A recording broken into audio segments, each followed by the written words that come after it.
Olá, seja bem-vindo a mais um encontro com o conhecimento.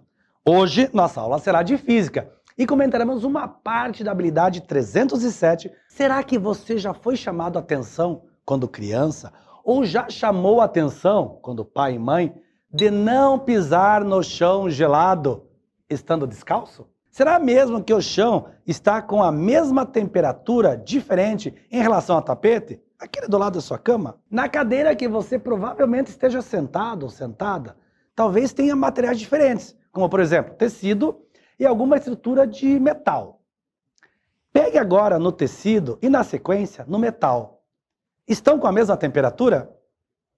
Então, são essas perguntas que responderei para você na aula de hoje. Se você sempre achou que gripe e resfriado acontece sempre nos meses mais frios, saiba que isso é um mito. Seria a mesma coisa dizermos que o calor provoca dengue. Uau! Será que estamos usando o termo correto? Frio e calor? Meu filho ou minha filha, não pise no chão gelado, coloque um chinelo. Você quer pegar uma friagem? Você já deve ter ouvido que pegar friagem é ficar com os pés descalços. Na verdade, não. Gripes e resfriados são causados por vírus, não por pegar friagem. Isso acontece por quê? Quando a temperatura baixa, alguns dizem que ela cai. Na verdade, não tem como cair, né, pessoal? O ar fica mais seco e isso resseca as mucosas do aparelho respiratório. Aqueles pelinhos, os cílios, que ficam dentro do nariz para filtrar o ar e impedir a entrada de micro-organismos.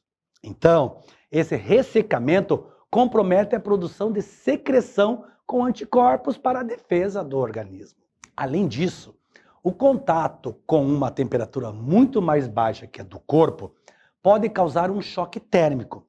Acontece porque o corpo precisa se adaptar rapidamente a uma mudança térmica no ambiente.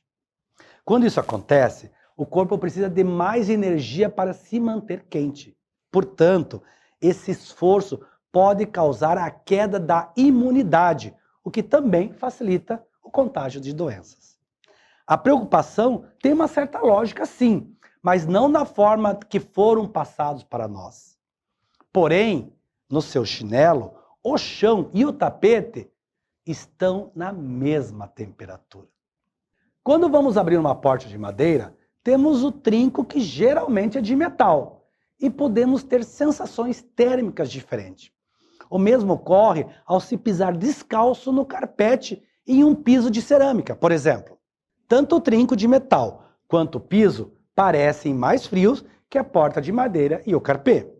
Entretanto, estão no mesmo ambiente e não tendo fornecimento de calor para algum objeto, suas temperaturas permanecerão iguais. Isso nós chamamos de equilíbrio térmico. A resposta para essa sensação mais fria não está necessariamente na temperatura, mas no fluxo de calor. A sensação de frio é um indicativo de perda de energia térmica. Assim, a perda pode ocorrer mais rapidamente quando há grande diferença de temperatura entre as mãos e o objeto tocado ou quando o material é um bom condutor de calor, que a gente chama coeficiente alto de condutividade térmica. Em ambas as possibilidades, o fluxo térmico de calor da mão para o objeto é muito mais intenso. É isso que ocorre com o metal, que é o melhor condutor de calor em relação à madeira, e com o piso de cerâmica, que tem o coeficiente de condutividade térmica maior que o carpê. Assim, se você tocar os dois objetos que estejam a temperaturas iguais, porém mais baixas que a temperatura do seu corpo, o fluxo de calor da sua mão será maior para o objeto que possui maior coeficiente de condutividade, causando a falsa impressão de que ele está mais frio.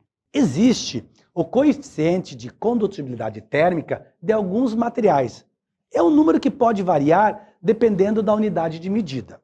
E nessa tabela, podemos dizer assim, os maiores valores são materiais que são bons condutores de calor e os que têm menores valores são os classificados como isolantes térmicos.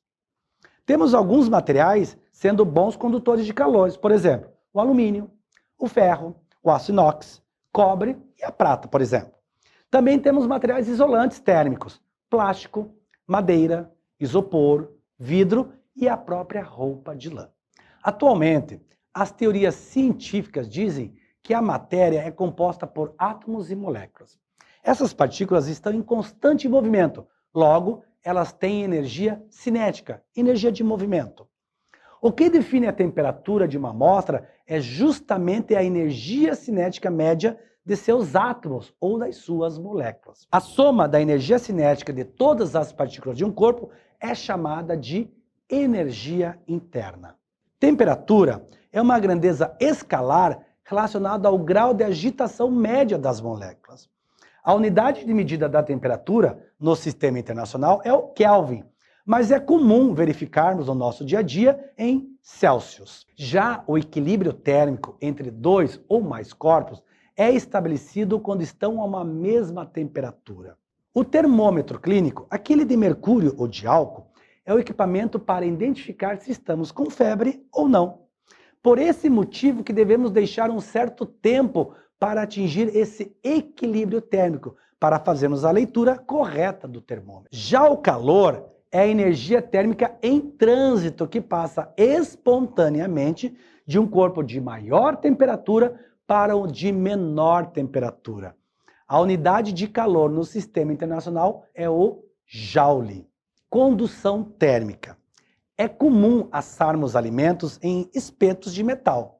Os metais são bons condutores térmicos e possibilitam que os alimentos também sejam assados de dentro para fora. Isso porque a transferência de calor é realizada de uma partícula para outra, como resultado da agitação, sem que ocorra transporte de matéria.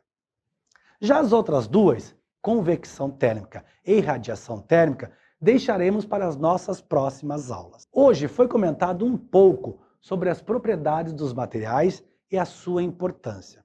Também a diferença entre temperatura e calor e a importância da condutibilidade térmica dos materiais.